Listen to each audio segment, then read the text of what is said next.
Entre 1976 y 1983, 30.000 personas desaparecieron en Argentina sin proceso legal, sin notificación a familias, sin registro oficial. Fueron llevadas a más de 500 centros clandestinos distribuidos por todo el país, ocultos en comisarías, escuelas militares y edificios comerciales. El centro más grande funcionaba en pleno Buenos Aires, a metros de barrios residenciales. Los detenidos eran sedados y transportados en aviones militares sobre el Océano Atlántico. Los vuelos ocurrían semanalmente. Las mujeres embarazadas permanecían en cautiverio hasta el nacimiento de sus hijos. Los bebés eran entregados a otras familias con identidades falsificadas. Las madres eran eliminadas posteriormente del sistema. La maquinaria del terror. Anatomía de los centros clandestinos. El 24 de marzo de 1976, mientras la mayoría de los argentinos dormían, columnas de tanques avanzaron por las calles de Buenos Aires. Una junta militar encabezada por el general Jorge Rafael Videla, el almirante Emilio Eduardo Macera y el brigadier Orlando Ramón Agosti derrocó al gobierno constitucional. En cuestión de horas, el Congreso fue disuelto, los partidos políticos prohibidos y los derechos civiles suspendidos. Lo que siguió no fue simplemente otra dictadura militar en la turbulenta historia latinoamericana del siglo XX. Fue la instalación de una maquinaria de exterminio sin precedentes en la región. La Junta bautizó su régimen como Proceso de Reorganización Nacional. Bajo esta terminología aséptica, se ocultaba un plan sistemático de terrorismo de Estado que convertiría a Argentina en sinónimo de una palabra que hasta entonces apenas existía en el vocabulario de los derechos humanos: los desaparecidos. No eran prisioneros políticos con cargos definidos ni enemigos capturados en combate. Eran personas que simplemente dejaron de existir en los registros oficiales, borradas de la realidad mediante un sistema de centros clandestinos distribuidos por todo el territorio nacional. En el corazón de este aparato de represión se encontraba la Escuela de Mecánica de la Armada, conocida por sus iniciales como ESMA. Ubicada sobre la Avenida del Libertador, una de las arterias principales que conectan Buenos Aires con el norte de la provincia, la ESMA no era un lugar remoto o escondido. Ocupaba 17 hectáreas en pleno centro de una zona residencial de clase media, rodeada de tiendas, cafeterías y edificios de apartamentos. Miles de personas pasaban diariamente frente a sus muros blancos sin imaginar que, al otro lado de esa fachada institucional, se perpetraban algunos de los crímenes más atroces del siglo XX. La elección de este sitio no fue accidental. La ESMA funcionaba como escuela de formación naval desde 1897. Transformar una institución educativa militar en centro de exterminio permitió a los perpetradores operar bajo una cobertura de aparente normalidad. Durante el día, cadetes uniformados marchaban en los campos de entrenamiento. Por la noche, camiones sin identificación ingresaban con su carga humana. La vida militar regular continuaba en algunos sectores del complejo, mientras en otros, específicamente en el edificio del Casino de Oficiales, se desarrollaba el horror sistemático. El Casino de Oficiales era un edificio de 4 plantas con fachada de estilo académico francés. Sus amplias ventanas daban a jardines cuidadosamente mantenidos. Originalmente diseñado como residencia y centro social para oficiales navales, fue adaptado meticulosamente para funciones mucho más siniestras. El tercer piso, conocido por los sobrevivientes como Capucha, se convirtió en el área principal de detención. Era un espacio largo y angosto, originalmente dividido en habitaciones, cuyas paredes internas fueron demolidas para crear un espacio diáfano. Allí, en ese desván bajo el techo, cientos de prisioneros permanecieron durante meses encadenados a argollas soldadas al suelo, con capuchas de tela oscura cubriéndoles permanentemente el rostro. La estructura operativa de este centro respondía a la Task Force 3.3.2, una unidad especial del Servicio de Inteligencia Naval. Aproximadamente 200 hombres rotaban en turnos, desde oficiales de alto rango hasta suboficiales encargados de las tareas más brutales. La jerarquía era estricta. En la cúspide se encontraban comandantes como Jorge Acosta, apodado El Tigre, quien dirigía las operaciones con meticulosidad burocrática. Cada secuestro, cada sesión de tortura, cada ejecución quedaba registrada en formularios y planillas que se archivaban en gabinetes metálicos grises. Los secuestros seguían patrones establecidos. Grupos operativos de 5 o 6 hombres vestidos de civil conducían automóviles Ford Falcon verdes sin placas, vehículos que con el tiempo se convirtieron en símbolo de terror para los argentinos. Llegaban generalmente de madrugada, entre las 2 y las 5 de la mañana. Derribaban puertas, arrastraban a las víctimas de sus camas, saqueaban las viviendas llevándose dinero, joyas, documentos. Los vecinos que escuchaban los gritos aprendieron rápidamente a no asomarse, a no ver, a no recordar. El silencio forzado era parte del sistema de control. Las víctimas llegaban a la ESMA con los ojos vendados, esposadas, frecuentemente golpeadas durante el traslado. En el sótano del casino de oficiales, un espacio húmedo con paredes de ladrillos sin revocar, comenzaba el proceso de recepción. Eran fotografiadas de frente y de perfil, como en fichajes policiales. Luego las despojaban completamente de su ropa. La desnudez forzada no era casual, era la primera fase de un proceso calculado de deshumanización. Sin vestimenta, sin identidad visible, los prisioneros dejaban de ser abogados, estudiantes, obreros, maestras. Se convertían en números.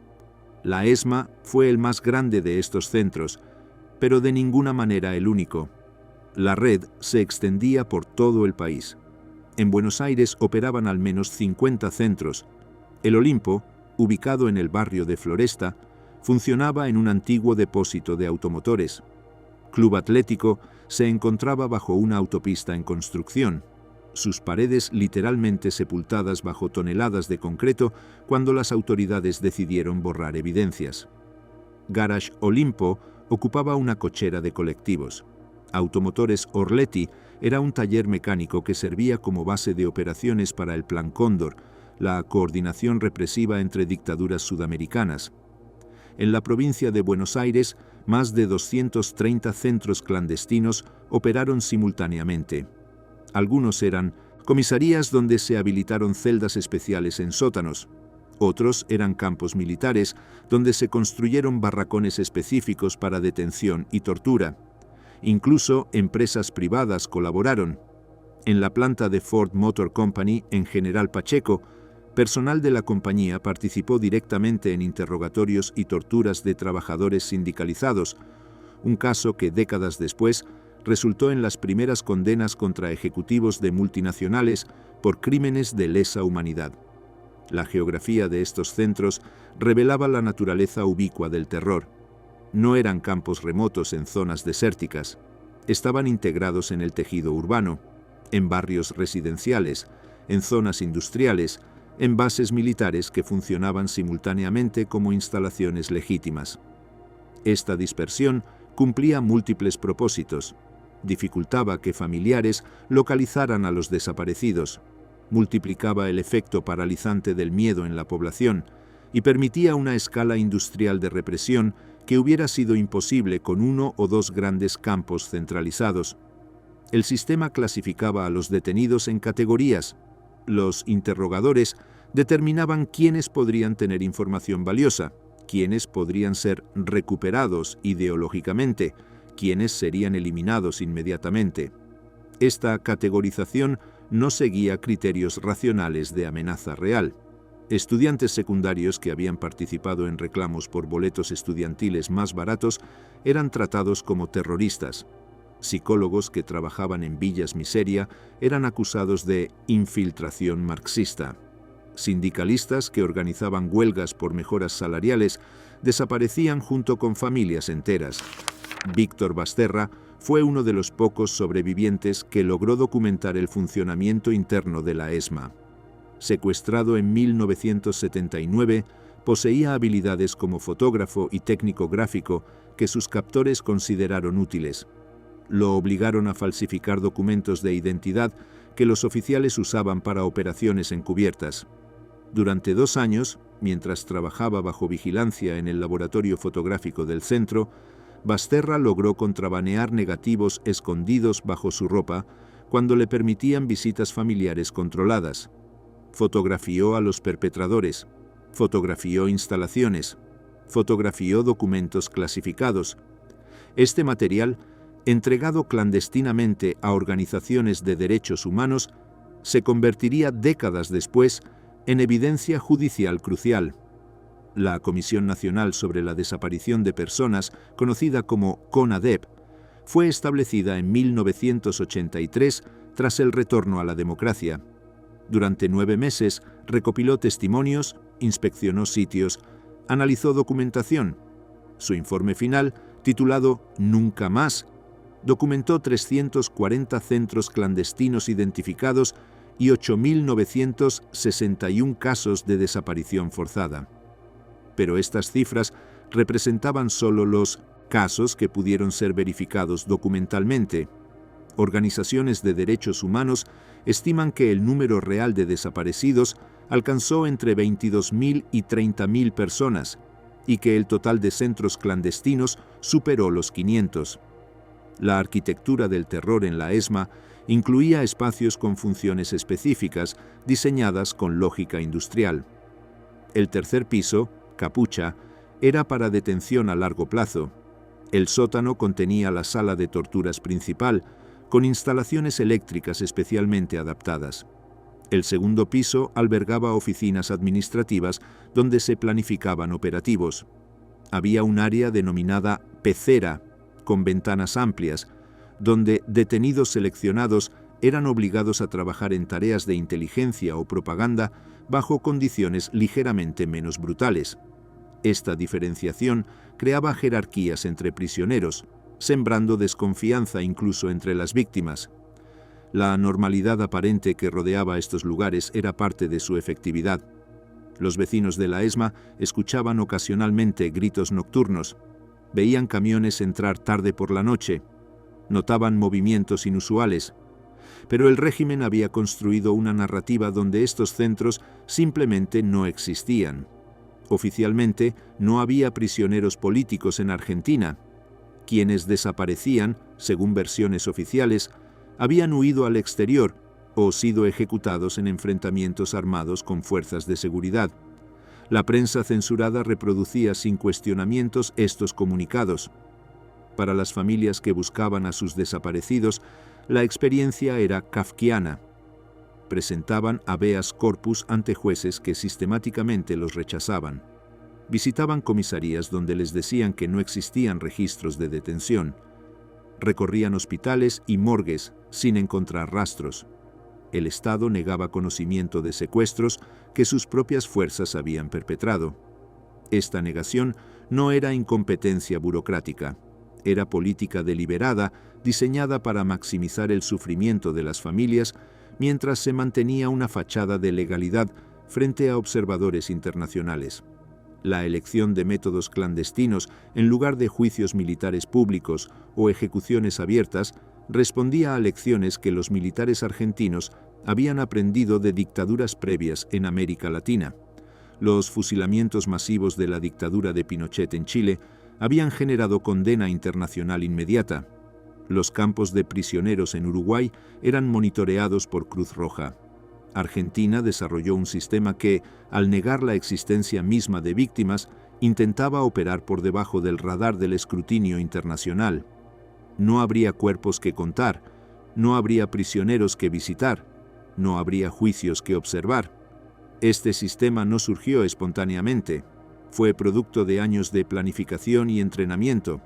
Oficiales argentinos habían estudiado técnicas de contrainsurgencia en la Escuela de las Américas en Panamá, donde Estados Unidos entrenaba militares latinoamericanos.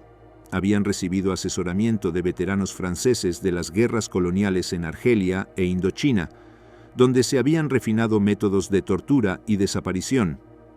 La dictadura argentina tomó estas técnicas y las industrializó, creando lo que analistas describirían décadas después como uno de los sistemas más eficientes de terrorismo estatal del siglo XX. Los archivos del terror, dentro de los centros clandestinos. En el sótano del casino de oficiales de la ESMA, las paredes de ladrillo visto sudaban humedad constante. El espacio, diseñado originalmente como depósito, había sido transformado en lo que los sobrevivientes llamarían simplemente la sala. No había ventanas. Una bombilla desnuda colgaba del techo. En el centro había una cama metálica de hospital, pero no para curación. Sus patas estaban soldadas a placas de metal en el suelo. Sus bordes tenían correas de cuero gastadas por el uso, y de una caja gris conectada a la pared salían cables con pinzas en los extremos. La picana eléctrica no fue invención argentina. Su uso en interrogatorios policiales databa de décadas atrás, pero durante la dictadura su aplicación alcanzó niveles de sistematización sin precedentes. Los torturadores habían perfeccionado la técnica mediante experimentación repetida. Sabían exactamente cuánto voltaje aplicar para causar dolor insoportable sin provocar muerte inmediata. Sabían qué zonas del cuerpo generaban mayor sufrimiento: genitales, mamas, boca, oídos, heridas abiertas. Sabían que mojar el cuerpo previamente intensificaba el efecto. Las sesiones de tortura no ocurrían en momentos de furia descontrolada. Eran procedimientos calculados, realizados con metodología clínica. Víctor Basterra, forzado a fotografiar prisioneros antes y después de los interrogatorios, presenció esta rutinización del horror. Los torturadores llegaban a horarios establecidos, se cambiaban a ropa de trabajo, encendían cigarrillos, conversaban sobre fútbol mientras preparaban el equipo. Luego procedían a destrozar sistemáticamente a otro ser humano, para después lavarse las manos, cambiarse nuevamente y volver a casa con sus familias. Los interrogatorios combinaban tortura física con destrucción psicológica deliberada. No buscaban simplemente información, buscaban quebrar la identidad misma de la víctima. Las preguntas se repetían incesantemente: nombres de compañeros, direcciones de reuniones, descripciones de actividades. Pero incluso cuando las víctimas proporcionaban toda la información que poseían, la tortura continuaba. El objetivo era la aniquilación de la voluntad, la reducción del prisionero a un estado de terror absoluto, donde cualquier orden sería obedecida sin resistencia.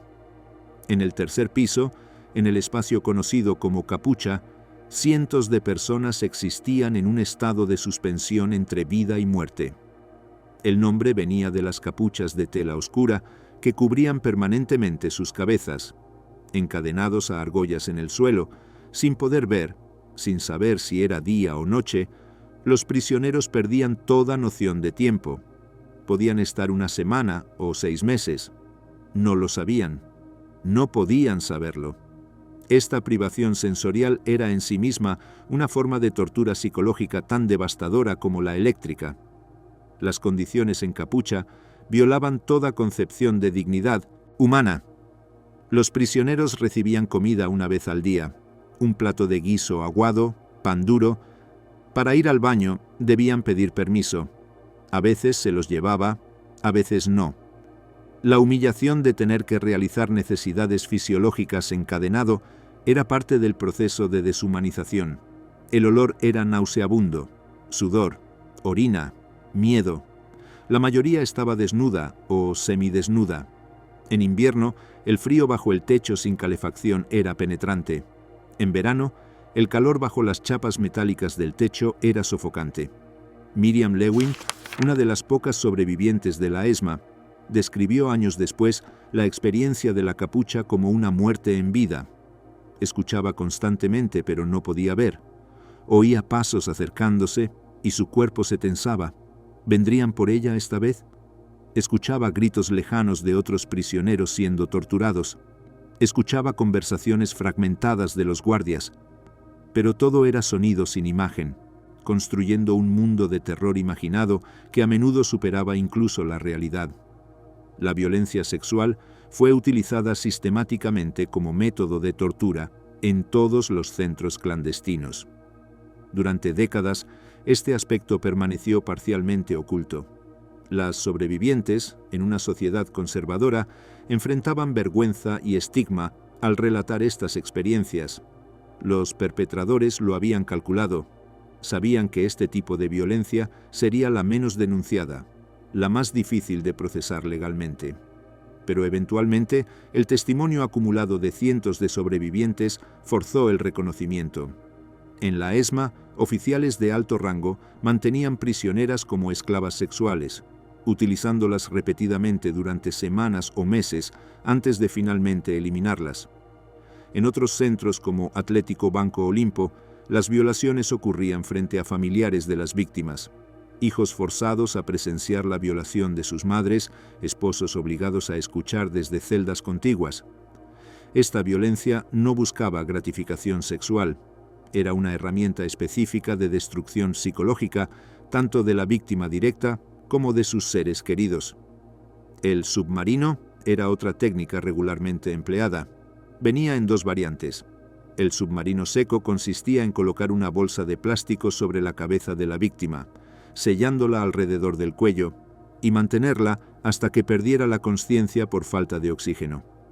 Segundos antes del punto de muerte irreversible, retiraban la bolsa, esperaban que la víctima recuperara algo de aliento, repetían el proceso. El submarino húmedo implicaba sumergir la cabeza de la persona en un tanque de agua sucia, frecuentemente mezclada con excrementos, manteniendo la inmersión forzada hasta el borde de la asfixia. Ambos métodos dejaban pocas marcas físicas visibles, pero causaban daño psicológico profundo y duradero. Los simulacros de ejecución constituían tortura psicológica refinada. Llevaban al prisionero vendado a lo que él o ella creía era el lugar de fusilamiento.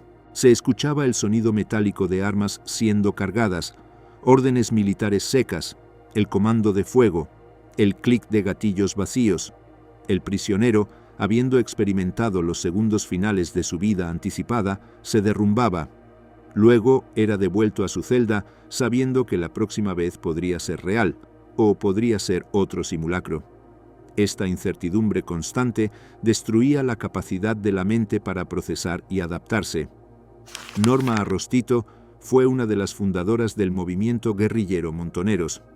Capturada en noviembre de 1976, las fuerzas de seguridad escenificaron un falso tiroteo para anunciar públicamente su muerte. Pero documentos desclasificados de la CIA revelarían décadas después que había sido mantenida viva en la ESMA. Durante 14 meses, Arrostito fue sometida a torturas continuas de particular brutalidad. Los oficiales navales la consideraban un trofeo. Su eliminación final, en enero de 1978, fue precedida por meses de destrucción sistemática. Los vuelos de la muerte. La solución final. Argentina. El término traslado adquirió en la ESMA un significado que helaba la sangre de quienes lo escuchaban. Cuando los guardias informaban que un prisionero sería trasladado, no significaba movimiento a otro centro de detención, no significaba liberación, significaba que esa persona estaba en sus últimas horas de vida. Los detenidos que habían estado meses en capucha lo sabían. Sabían que quienes eran llevados para traslado nunca regresaban. El proceso comenzaba con una selección. Oficiales de la Task Force revisaban expedientes de detenidos y marcaban nombres. Los criterios eran arbitrarios. Prisioneros de quienes ya habían extraído toda información útil, detenidos considerados irrecuperables ideológicamente, o simplemente casos que necesitaban ser eliminados para hacer espacio para nuevas víctimas. Una vez decidido, se iniciaba la preparación logística. Los prisioneros seleccionados para traslado eran separados del grupo general, a menudo con el pretexto de que iban a ser liberados o transferidos a cárceles legales. Algunos captores llegaban al extremo de organizar fiestas de despedida, obligando a los condenados a bailar y celebrar su supuesta libertad inminente mientras música alta atronaba en el edificio. Esta crueldad psicológica final servía también para enmascarar sonidos mientras se preparaban los movimientos. Luego venía la vacunación. Médicos militares inyectaban a cada víctima lo que describían como vacunas obligatorias antes del traslado. No eran vacunas. Era pentotal sódico, un potente sedante. La dosis era calculada para dejar a la persona semiconsciente, lo suficientemente aturdida para no poder resistir, pero no totalmente inconsciente. Las víctimas quedaban en un estado crepuscular, capaces de cierta percepción, pero incapaces de movimiento coordinado o de resistencia efectiva. Mientras los prisioneros caían bajo el efecto de las drogas, eran despojados completamente de ropa. Desnudos y tambaleantes, eran encadenados por tobillos y muñecas.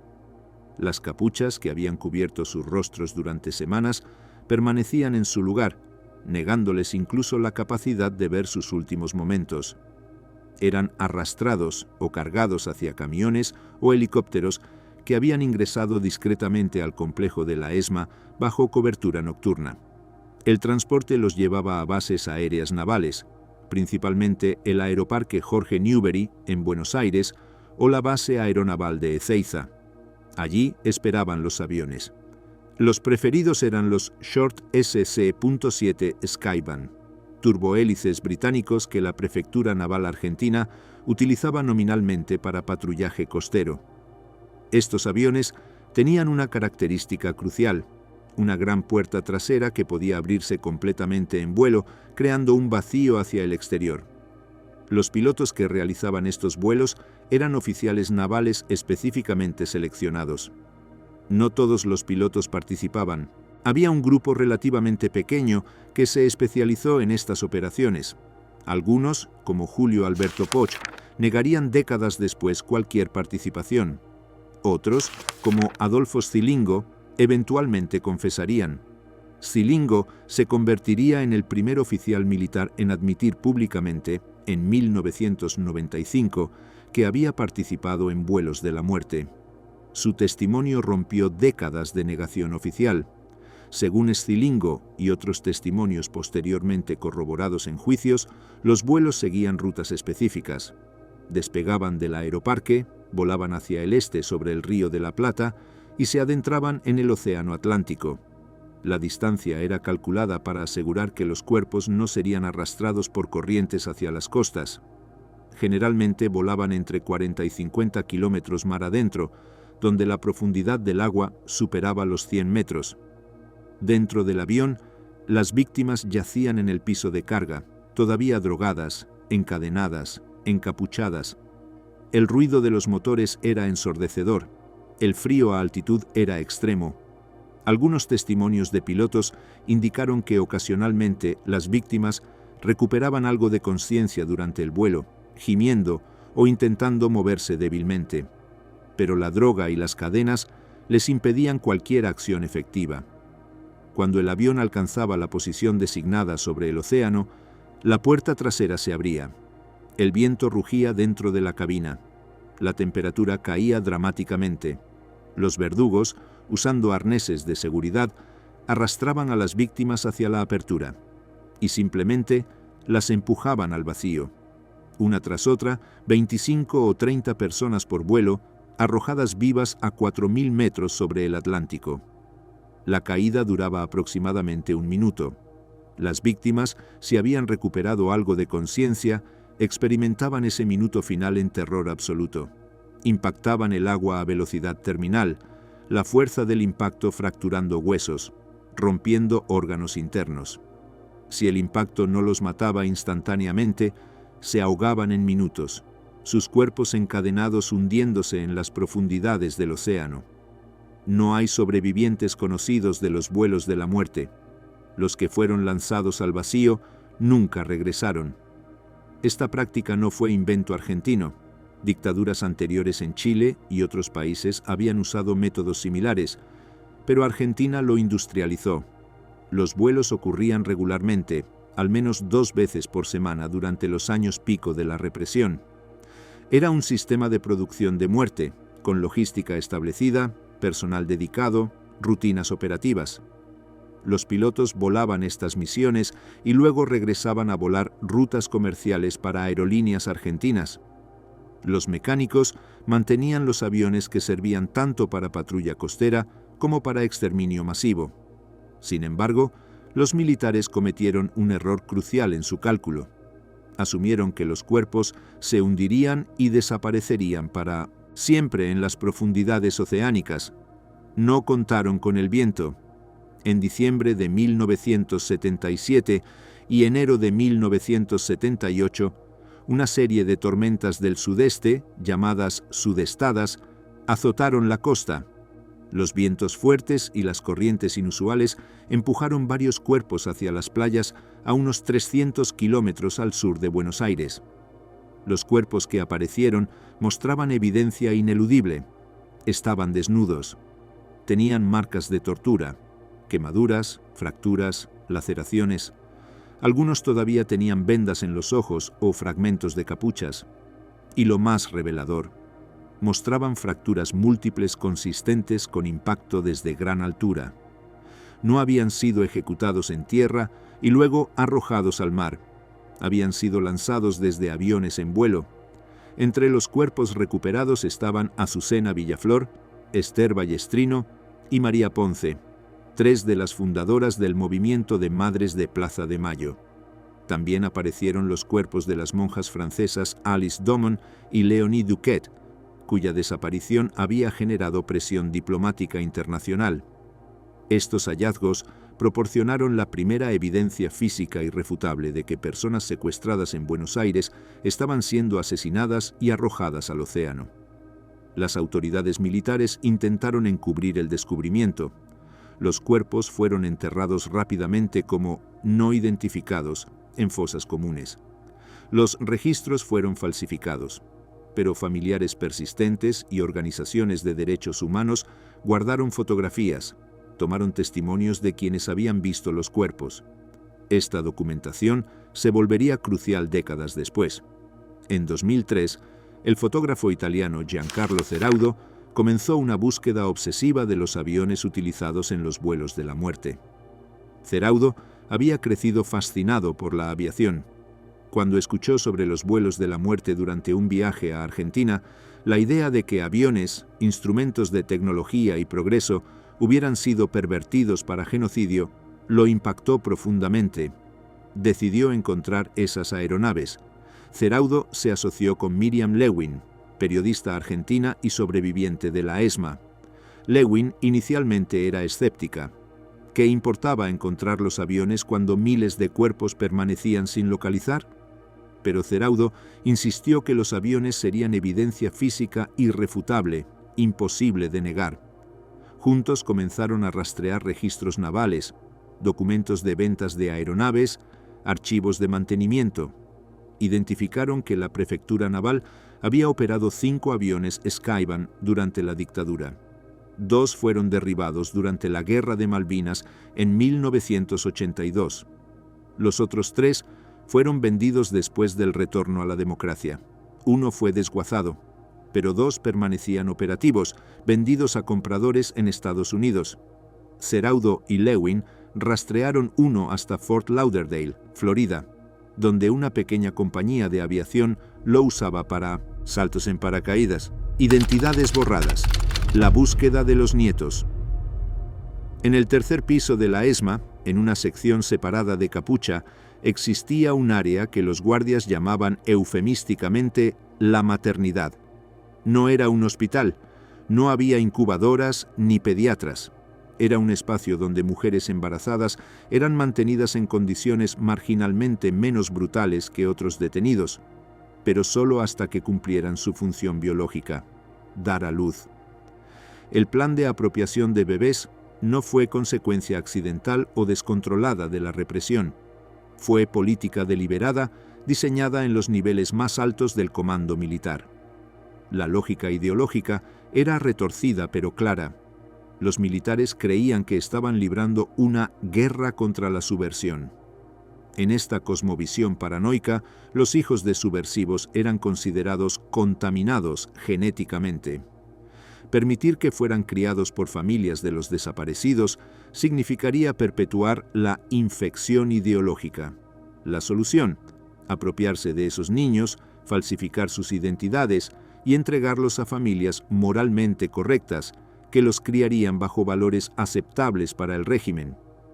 Las mujeres embarazadas que llegaban a la ESMA eran inicialmente torturadas con métodos que evitaran daño al feto: picana eléctrica en zonas alejadas del abdomen, submarino, golpes que no afectaran el útero. Esta consideración no era humanidad, era cálculo para asegurar un bebé sano al final del embarazo. Testimonio tras testimonio de sobrevivientes describió cómo prisioneras embarazadas observaban con horror que sus embarazos eran monitoreados más cuidadosamente que su propia salud. A medida que se acercaba el parto, las condiciones mejoraban ligeramente. Mejor comida, para que el bebé recibiera nutrición. Ausencia de tortura física extrema en las últimas semanas. Algunas incluso recibían revisiones médicas rudimentarias, pero esta mejora ocurría en un contexto de terror continuo. Las mujeres sabían lo que les esperaba. Habían visto o escuchado lo ocurrido con otras prisioneras embarazadas. Sabían que darían a luz y luego serían eliminadas. El parto ocurría en condiciones inhumanas. Algunas mujeres dieron a luz en el mismo espacio de capucha, asistidas mínimamente por otros detenidos o por guardias sin entrenamiento médico. Otras fueron llevadas a instalaciones médicas navales donde el personal actuaba bajo estricta orden de secreto. Los bebés nacían, se registraba el sexo, peso, condiciones, y casi inmediatamente eran separados de sus madres. Las madres tenían minutos u horas con sus hijos. Algunas lograban amamantarlos brevemente. Otras simplemente los veían antes de que fueran arrancados de sus brazos. Testimonio tras testimonio describe mujeres gritando, suplicando, mientras los bebés eran llevados. Y luego, en días o semanas posteriores al parto, esas mujeres eran trasladadas. La mayoría terminó en vuelos de la muerte. Sus cuerpos nunca fueron recuperados. Sus hijos crecieron sin conocer sus verdaderos orígenes. Laura Carlotto era estudiante universitaria y militante de una organización política de izquierda. Fue secuestrada embarazada en noviembre de 1977 en La Plata. Tenía 23 años. Fue llevada a un centro clandestino llamado Arana, una comisaría que funcionaba simultáneamente como centro de detención legal y tortura clandestina. Allí, el 25 de agosto de 1978, dio a luz a un niño. Una compañera de cautiverio que sobrevivió recordó las palabras finales de Laura mientras era conducida a su ejecución. Miró a los guardias y dijo: «Mi madre nunca los perdonará». Esas palabras resultaron proféticas. La madre de Laura era Estela de Carlotto, y Estela dedicaría los siguientes 36 años de su vida buscando a su nieto. Los bebés apropiados eran entregados mediante un sistema organizado. Algunas familias militares sin hijos solicitaban directamente a oficiales superiores. Otras veces, los comandantes asignaban bebés como bonificación a subordinados leales. En todos los casos, se falsificaban documentos. Médicos cómplices firmaban certificados de nacimiento falsos, donde los apropiadores aparecían como padres biológicos. Se creaban partidas de nacimiento fraudulentas. Se fabricaban historias de adopciones legales que nunca ocurrieron. La escala de este crimen solo emergió gradualmente después del retorno a la democracia. Las organizaciones de derechos humanos, particularmente las Abuelas de Plaza de Mayo, fundada en 1977, comenzaron a recopilar casos. Identificaron patrones: mujeres embarazadas desaparecidas, bebés nacidos en cautiverio según testimonio de sobrevivientes, familias militares que repentinamente tenían hijos sin embarazos documentados. Las abuelas enfrentaron obstáculos monumentales. No sabían si buscaban niños o niñas, no sabían con qué familias estaban, no tenían muestras de ADN de los padres desaparecidos para comparación, y enfrentaban un sistema judicial que durante años fue hostil o indiferente. Jueces rechazaban peticiones de investigación. Familias apropiantes tenían protección de sectores militares que todavía mantenían poder. La innovación científica provino de Estados Unidos. La genetista Mary Claire King, trabajando en University of California, Berkeley, había desarrollado técnicas para establecer parentesco mediante análisis de ADN, aún sin tener muestras de los padres. Podía usar ADN de abuelos, tíos, primos. En 1984, King viajó a Argentina y se reunió con las abuelas. Les explicó que era posible identificar a los niños robados mediante pruebas genéticas que compararan su ADN con el de las familias buscadoras. Esta revelación transformó la búsqueda. Las abuelas presionaron al gobierno democrático recién instalado para crear el Banco Nacional de Datos Genéticos, establecido legalmente en 1987. Familiares de desaparecidos donaron muestras de sangre. Se creó una base de datos genética, la primera de su tipo en el mundo diseñada específicamente para recuperación de identidades robadas. Pero tener la ciencia no era suficiente. Necesitaban que los presuntos niños apropiados se sometieran a pruebas. Y aquí surgía el problema. Muchos no sabían que eran apropiados. Habían crecido con familias que les habían mentido sobre sus orígenes. Se consideraban hijos biológicos de sus padres apropiantes. Convencerlos de hacerse pruebas voluntariamente era casi imposible cuando creían que las abuelas estaban atacando sus familias. Los primeros casos resueltos vinieron de jóvenes que tenían dudas sobre sus orígenes. Pequeñas inconsistencias que notaban: no parecerse físicamente a sus supuestos padres, falta de fotos del embarazo materno, comentarios crípticos de parientes. Cuando estas dudas se combinaban con noticias sobre niños apropiados, algunos decidían investigar, se presentaban ante las abuelas, se sometían a pruebas genéticas y descubrían que sus sospechas eran ciertas. Francisco Madariaga Quintela tenía 35 años cuando descubrió su verdadera identidad en 2010. Había crecido con una familia que le había dicho ser su padre biológico, pero inconsistencias lo llevaron a dudar. Contactó a las abuelas. La prueba de ADN fue positiva. Era nieto de una de las fundadoras del movimiento. Su madre biológica, Silvia Quintela, había sido secuestrada embarazada. Francisco nació en cautiverio. Su madre fue ejecutada después del parto. Él fue apropiado por un policía involucrado en la represión. El impacto psicológico de estos descubrimientos fue devastador. Madariaga describió sentirse como si su vida entera hubiera sido mentira. Todo lo que creía sobre su identidad se desmoronó. Las personas que llamaba padres eran en realidad cómplices de quienes asesinaron a sus verdaderos padres. Tuvo que procesar simultáneamente la pérdida de la familia que conoció y la recuperación de una identidad que no recordaba. Requirió años de terapia psicológica para comenzar a integrar estas realidades contradictorias. Las abuelas desarrollaron estrategias creativas para identificar casos. Campañas publicitarias instaban a jóvenes con dudas sobre sus orígenes a hacerse pruebas. Crearon líneas telefónicas confidenciales. Desarrollaron materiales educativos para escuelas, explicando el derecho a la identidad. Presionaron para que jueces ordenaran pruebas compulsivas en casos donde evidencia sugería apropiación, incluso si el presunto apropiado se negaba voluntariamente. Los casos judiciales fueron complejos. Familias apropiantes resistían ferozmente. Contrataban abogados que argumentaban que los niños, ahora adultos, no debían ser traumatizados con revelaciones sobre su pasado, que habían sido criados con amor, que forzar pruebas de ADN violaba derechos de privacidad. Los tribunales tuvieron que balancear derechos competitivos, el derecho de la familia criadora versus el derecho del individuo a conocer su verdadera identidad. Eventualmente, la jurisprudencia argentina estableció que el derecho a la identidad es inalienable. No puede ser renunciado ni por los padres adoptivos, ni incluso por el propio individuo en casos de apropiación durante la dictadura. Los jueces pueden ordenar pruebas compulsivas cuando evidencia seria sugiere posible apropiación.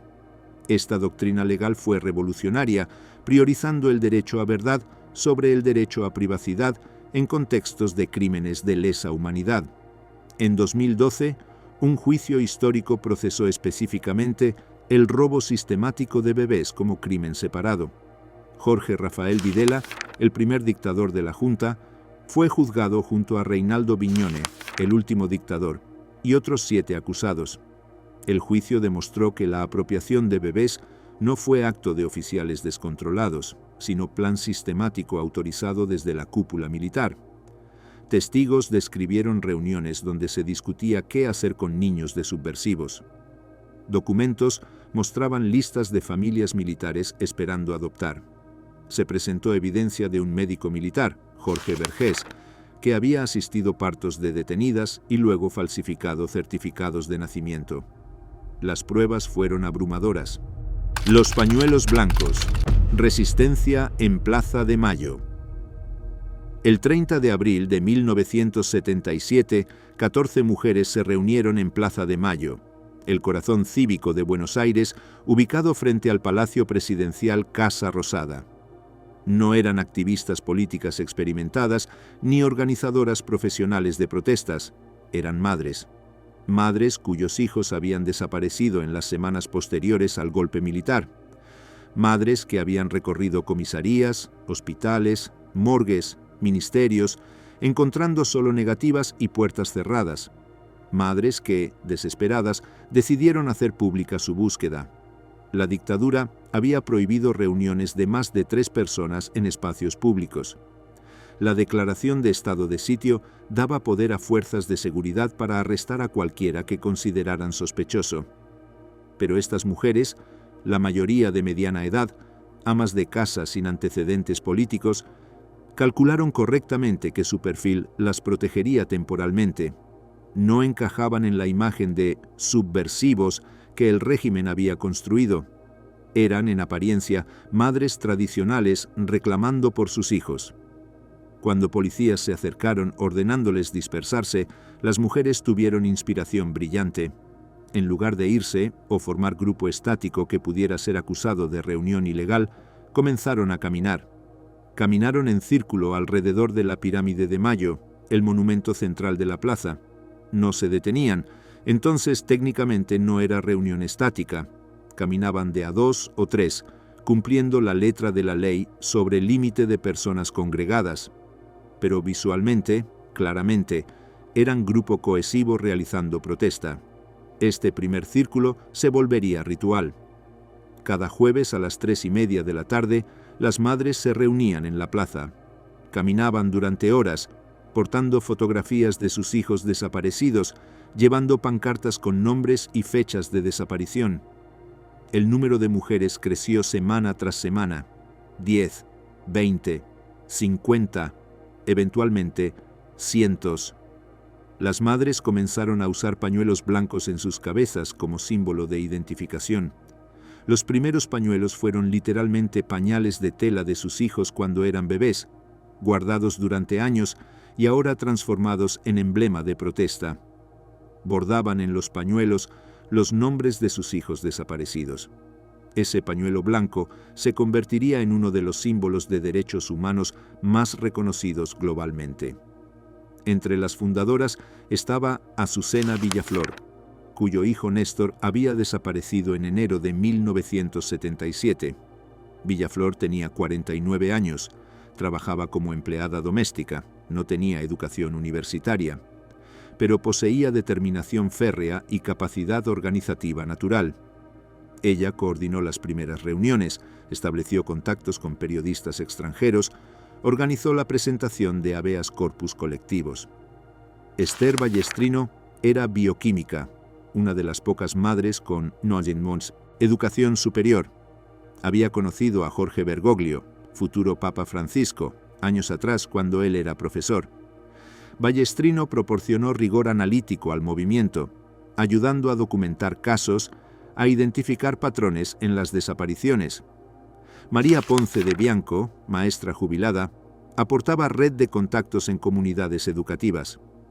El 10 de diciembre de 1977, Día Internacional de los Derechos Humanos, las madres publicaron su primera solicitada en el diario La Prensa. Era anuncio pagado con lista de 237 desaparecidos y nombres de sus familiares buscadores. Colocarlo requirió coraje extraordinario. Estaban identificándose públicamente, convirtiéndose en objetivos visibles para el régimen. Esa misma noche, Azucena Villaflor fue secuestrada de su casa en Avellaneda. Testigos vieron hombres armados en civil forzándola a entrar en automóvil. Desapareció en el sistema que había estado denunciando. 2 días después, Esther Ballestrino y María Ponce también fueron secuestradas. En los días siguientes, otras madres fundadoras desaparecieron. Entre las víctimas estaban 2 monjas francesas, Alice Domon y Léonie Duquet, que habían estado ayudando a las madres en su búsqueda. Todas fueron llevadas a la ESMA. El operativo había sido infiltrado por Alfredo Astiz, oficial de inteligencia naval que se había hecho pasar por hermano de desaparecido, ganando confianza de las madres durante meses. Astiz había identificado líderes, había aprendido sus planes, había reportado todo a sus superiores. Cuando la Junta decidió decapitar el movimiento, Astiz proporcionó información para los secuestros. En la ESMA, estas mujeres fueron torturadas brutalmente. Los torturadores querían listas de otros activistas, contactos con organizaciones internacionales, planes futuros del movimiento. Las madres resistieron. Testimonio de otros detenidos que las vieron en cautiverio describió su valentía. A pesar del sufrimiento, no proporcionaron información que comprometiera a otras.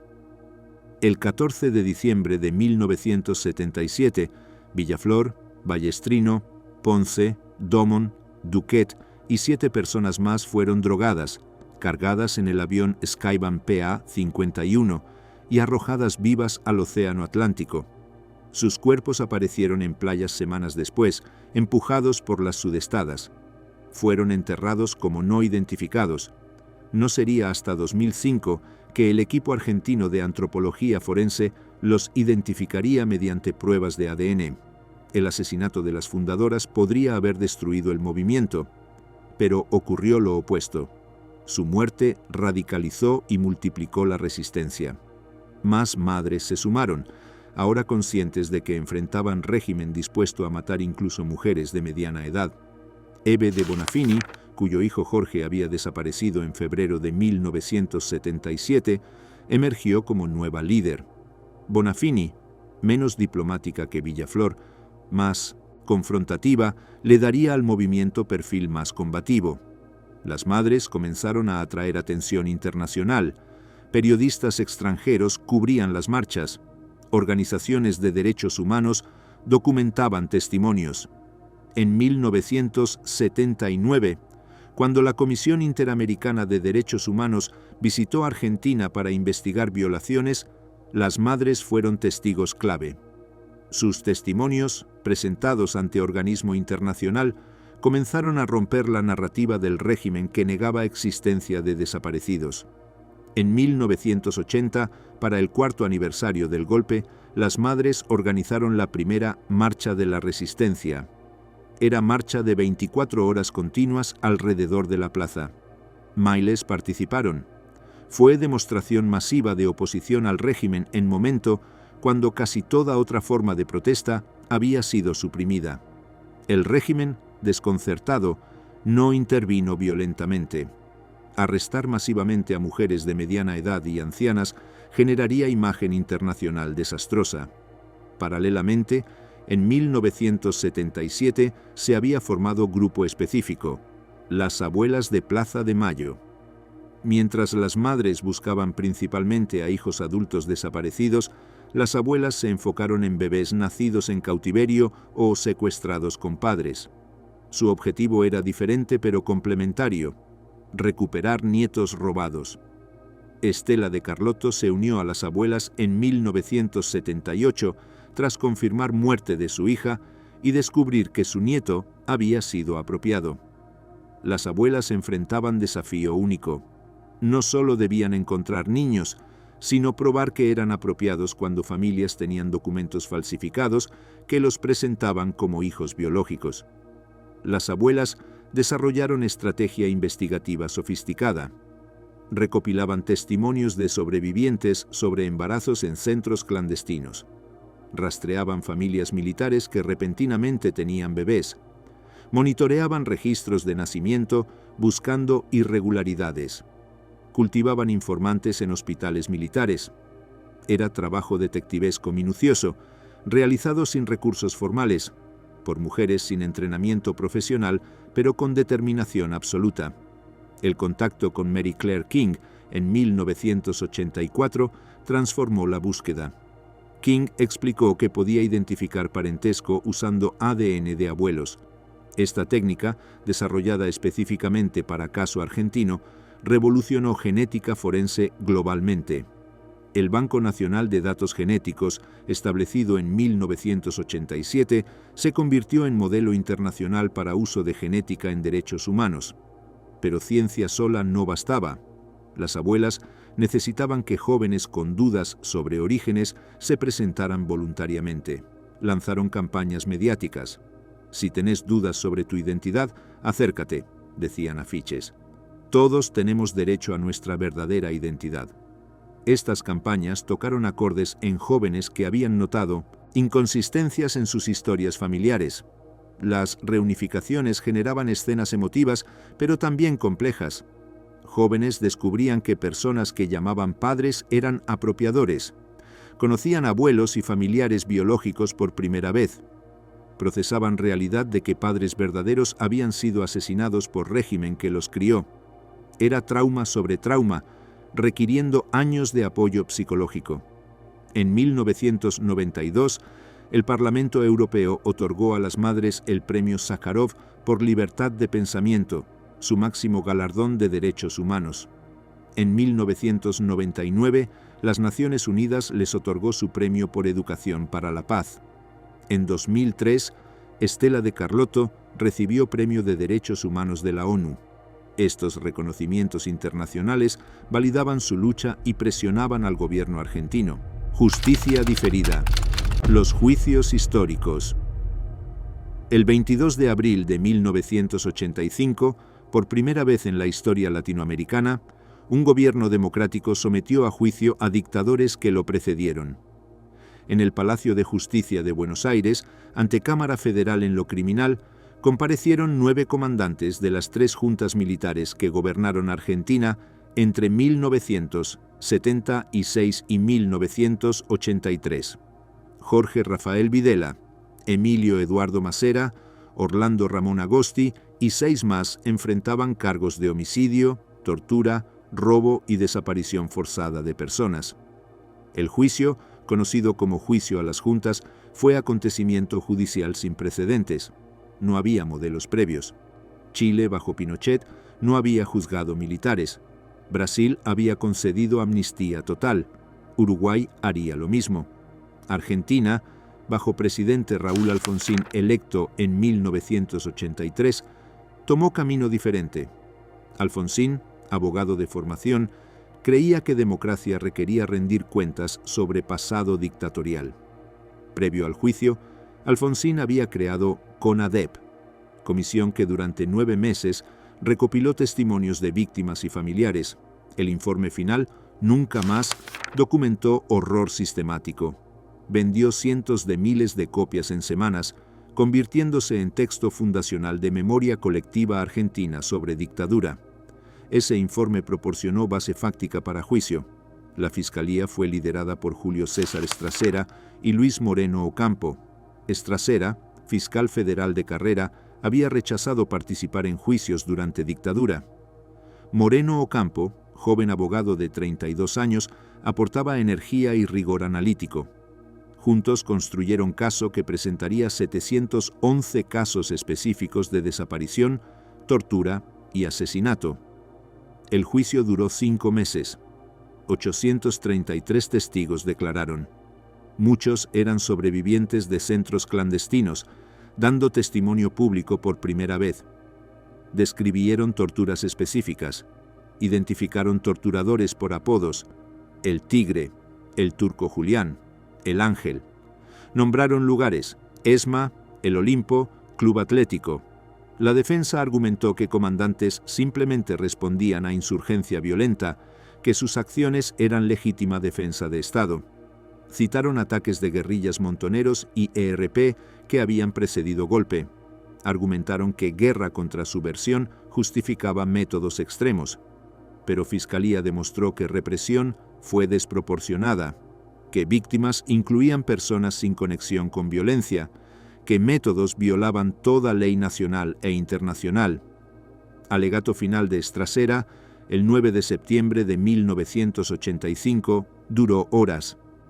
Meticulosamente reconstruyó evidencia, conectó políticas de juntas con crímenes específicos, rechazó teoría de dos demonios, que equiparaba violencia guerrillera con terrorismo estatal, y concluyó con frase que se volvería emblemática. Nunca más. Era eco del título de informe CONADEP, convertido en imperativo moral para sociedad argentina. El 9 de diciembre de 1985, Tribunal emitió sentencias. Videla y Masera, cadena perpetua. Agosti, 4 años y medio. Roberto Viola, 17 años. Armando Lambruschini, 8 años. 4 comandantes fueron absueltos por falta de evidencia específica, conectándolos a crímenes particulares, aunque el tribunal reconoció que sistema general de represión había existido. Las sentencias fueron recibidas con sentimientos encontrados. Organizaciones de derechos humanos celebraban que justicia había prevalecido, que militares responsables enfrentaban prisión, pero criticaban absoluciones y que sentencias solo alcanzaban cúpula de comando, no oficiales intermedios y subalternos que habían ejecutado torturas y asesinatos. Militares, por su parte, consideraron sentencias traición. Sectores de Fuerzas Armadas comenzaron a planear resistencia. En Semana Santa de 1987, oficiales de rango medio protagonizaron levantamiento militar conocido como Rebelión de los Carapintadas. Exigían fin de juicios y amnistía. Alfonsín, enfrentando amenaza de guerra civil, negoció. No hubo amnistía formal, pero sí leyes que limitaron dramáticamente alcance de justicia. En 1986 se aprobó Ley de Punto Final. Establecía plazo de 60 días para presentar nuevas denuncias contra militares. Después de ese plazo, casos sin procesamiento serían archivados. La intención era cerrar capítulo judicial. En 1987 vino Ley de Obediencia Debida. Eximía de responsabilidad criminal a oficiales de rango medio y bajo, argumentando que solo seguían órdenes superiores. Estos dos instrumentos legales efectivamente terminaron juicios. Para empeorar situación, en 1989 y 1990, nuevo presidente Carlos Menem emitió indultos. Videla, Masera y otros comandantes condenados fueron liberados. Menem argumentó necesidad de reconciliación nacional, de voltear página. Para víctimas y familiares, fue traición del sistema democrático que había prometido justicia. Durante década y media, entre 1990 y 2005, Argentina vivió bajo impunidad legal para crímenes de dictadura. Juicios estaban bloqueados. Perpetradores vivían libremente. Algunos ocupaban posiciones públicas. Alfredo Astiz, responsable de infiltrar y entregar madres de Plaza de Mayo, vivía abiertamente en Buenos Aires. Jorge Acosta, el Tigre de ESMA, daba entrevistas defendiendo acciones, pero organizaciones de derechos humanos no cedieron. Continuaron documentando casos, presionaron en cortes internacionales. En 1998, Videla fue arrestado nuevamente, esta vez por robo de bebés. Las leyes de punto final y obediencia debida no cubrían ese crimen específico. Comenzó a emerger estrategia legal, procesar crímenes no cubiertos por impunidad legislativa. En 2003, gobierno de Néstor Kirchner declaró inconstitucionales las leyes de punto final y obediencia debida. En 2005, Corte Suprema ratificó esta declaración. La fundamentación legal era que crímenes de lesa humanidad son imprescriptibles, inamnistiables. Ninguna ley nacional puede bloquear persecución de genocidio, tortura, desaparición forzada. Argentina había ratificado convenciones internacionales que así lo establecían. Con esas leyes anuladas, juicios se reabrieron. Fiscales comenzaron a reactivar causas archivadas. Nuevos testimonios fueron recogidos. Evidencia preservada durante años fue presentada en cortes. A partir de 2006, tribunales federales a lo largo de Argentina comenzaron a procesar cientos de casos simultáneamente. El caso más grande fue ESMA Megacausa, iniciado en 2012. Procesó crímenes cometidos en ese centro entre 1976 y 1983 contra 789 víctimas. 54 acusados enfrentaron juicio, desde almirantes hasta suboficiales, desde médicos hasta oficiales de inteligencia. El juicio duró 5 años. 830 testigos declararon. La evidencia incluía documentos militares desclasificados, fotografías contrabandeadas por Víctor Basterra, testimonios de sobrevivientes ahora con décadas de distancia emocional, permitiendo testimonios más completos, peritajes antropológicos sobre restos recuperados de cuerpos. Particularmente importante fue sección del juicio dedicada a vuelos de la muerte. Era primera vez que sistema de exterminio mediante lanzamiento desde aviones era procesado específicamente. Fiscales presentaron bitácoras del Skyban PA-51, testimonio de mecánicos que prepararon aviones, declaraciones de oficiales navales que describieron procedimientos. También se procesó funcionamiento de la maternidad en ESMA. Testigos describieron partos en cautiverio, separación de bebés, ejecución posterior de madres. Se presentó evidencia de apropiaciones específicas vinculadas a oficiales procesados. El juicio documentó que ESMA no solo fue centro de tortura, sino también de robo sistemático de identidades. El 29 de noviembre de 2017, tribunal emitió sentencias. 29 acusados recibieron cadena perpetua. 19 recibieron penas entre 8 y 25 años. 6 fueron absueltos por falta de evidencia directa conectándolos a crímenes específicos. Entre condenados a perpetua estaban Jorge Acosta, El Tigre y Alfredo Astiz, infiltrado de madres. Memoria y legado. Del horror al memorial. El 24 de marzo de 2004, presidente Néstor Kirchner realizó acto que parecía imposible décadas atrás. En ceremonia pública transmitida nacionalmente, firmó decreto que ordenaba convertir instalaciones de ESMA en espacio para la memoria y para la promoción y defensa de los derechos humanos. Los 17 hectáreas, donde miles habían sido torturados y asesinados, se transformarían en lugar dedicado a preservar memoria y educar sobre terrorismo de Estado. La decisión no fue automática ni fácil. Durante años después de retorno a democracia, ESMA continuó funcionando como escuela naval activa. Marina resistía a abandonar instalación. Argumentaba que era parte de patrimonio institucional naval, que no toda la base había sido usada para represión, que evacuarla sería admisión de culpa colectiva. Organizaciones de derechos humanos presionaron durante décadas por desalojo. En 1998, durante investigaciones judiciales sobre ESMA, jueces ordenaron preservar casino de oficiales como evidencia. Marina intentó obstaculizar inspecciones. Hubo denuncias de que estaban removiendo o alterando elementos. Esta resistencia institucional continuó hasta que presión política bajo gobierno Kirchner finalmente forzó desalojo completo en 2004. La transformación de ESMA en espacio de memoria fue simbólica pero también práctica. Casino de oficiales, el edificio donde ocurrieron torturas, fue preservado meticulosamente. No fue restaurado a estado original, que habría borrado marcas del horror. Fue preservado en su estado post-dictadura, con inscripciones que detenidos habían grabado en paredes, con estructuras que revelaban cómo espacios fueron adaptados para represión. En 2015 se inauguró formalmente Museo Sitio de Memoria ESMA dentro del Casino de Oficiales. La museografía fue diseñada con rigor histórico. No hay escenificaciones ni recreaciones dramáticas.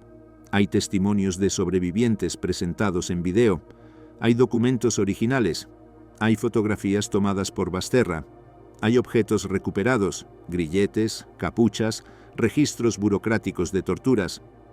El tercer piso, capucha, permanece prácticamente intacto. Visitantes pueden ver el espacio largo y angosto donde cientos estuvieron encadenados. Argollas soldadas en piso permanecen visibles. Inscripciones que detenidos grabaron secretamente en paredes con fragmentos metálicos están preservadas bajo vidrio.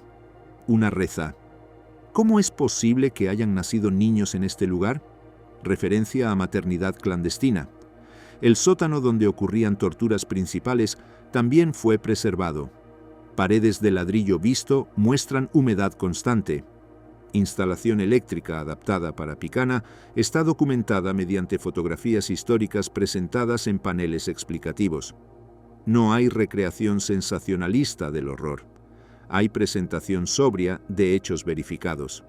Otros sitios de memoria siguieron modelo ESMA. El Olimpo, centro clandestino que operó en Floresta entre 1978 y 1979, fue convertido en museo en 2006. Club Atlético, centro que funcionó bajo autopista en construcción, fue parcialmente excavado y convertido en sitio arqueológico de memoria. Automotores Orletti, base de operaciones de Plan Cóndor, es ahora espacio memorial administrado por organizaciones de sobrevivientes. En provincias, cientos de sitios han sido identificados y señalizados. No todos son museos formales. Algunos tienen simplemente placas conmemorativas. Otros son sitios arqueológicos, donde equipos forenses continúan buscando restos.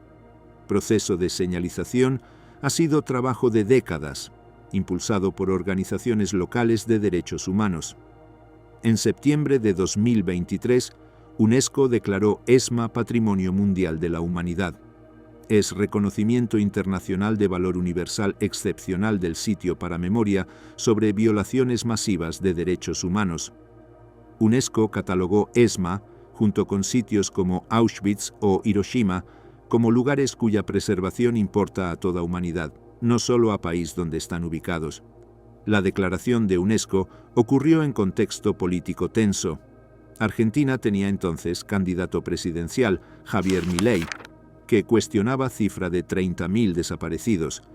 Milei argumentaba que número real era mucho menor, sugiriendo que organizaciones de derechos humanos inflaban cifras por razones políticas.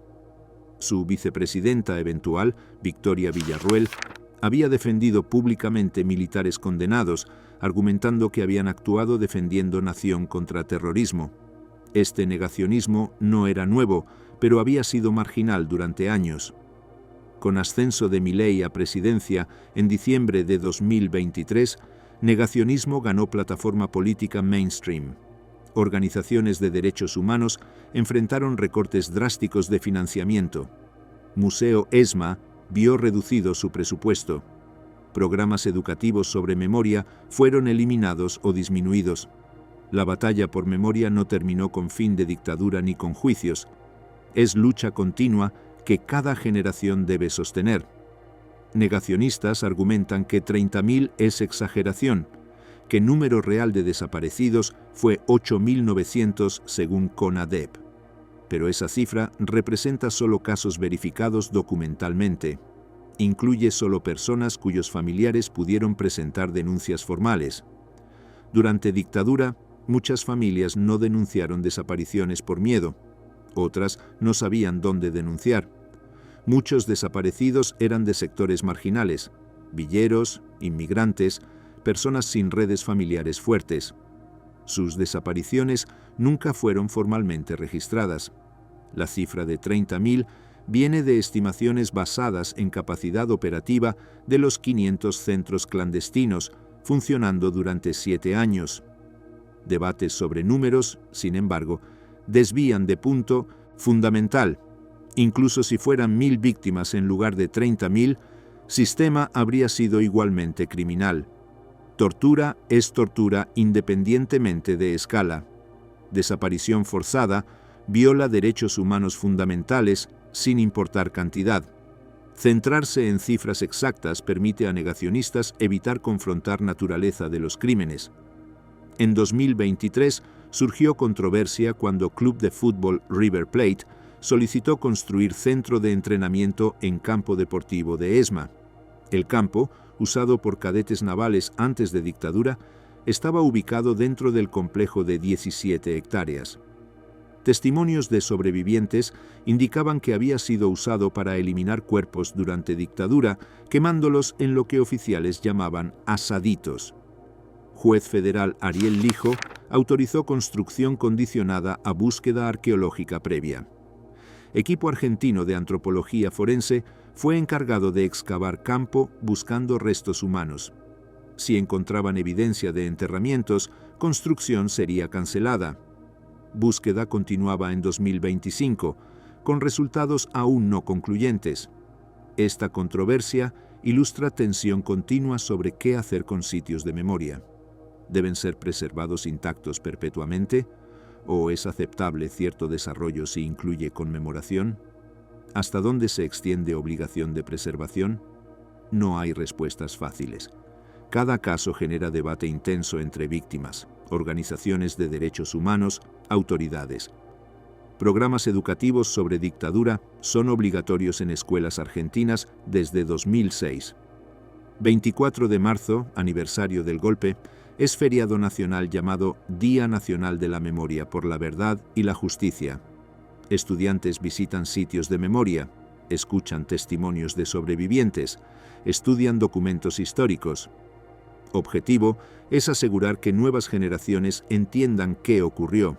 Sin embargo, efectividad de esta educación varía. En escuelas bien dotadas, con maestros comprometidos, estudiantes reciben enseñanza rigurosa. En escuelas con menos recursos, el tema puede ser cubierto superficialmente, y con cambios políticos recientes, hay presión para modificar currículum, minimizar énfasis en violaciones de derechos humanos, presentar narrativa más favorable a militares. Sobrevivientes juegan rol crucial en educación memoria. Muchos dedican tiempo a visitar escuelas, contar sus experiencias, responder preguntas de estudiantes. Es labor emocionalmente agotadora. Revivir trauma repetidamente tiene costo psicológico, pero sobrevivientes consideran obligación moral asegurar que testimonio directo sea preservado mientras estén vivos. Para 2025, muchos sobrevivientes son octogenarios. Con cada año que pasa, hay menos testigos directos disponibles. Esto hace urgente documentar testimonios en formato permanente. Proyectos de historia oral han grabado miles de horas de entrevistas. Estos archivos serán recurso crucial para futuras generaciones cuando ya no haya testigos vivos. Las abuelas de Plaza de Mayo, ahora con integrantes originales de 90 años o más, enfrentan realidad de tiempo. Estela de Carlotto, presidenta desde 1989, tiene 94 años en 2025. Ha incorporado nietos recuperados a directiva de organización, asegurando continuidad generacional. Pero transición es dolorosa. Abuelas originales mueren una tras otra, algunas sin haber encontrado sus nietos. Para familias con desaparecidos cuyos cuerpos nunca fueron recuperados, ausencia de entierro crea duelo inconcluso. Antropólogos forenses continúan excavando sitios sospechosos. Cuando encuentran restos, ADN es comparado con base de datos de familiares. Identificaciones exitosas permiten finalmente enterrar seres queridos décadas después de muerte.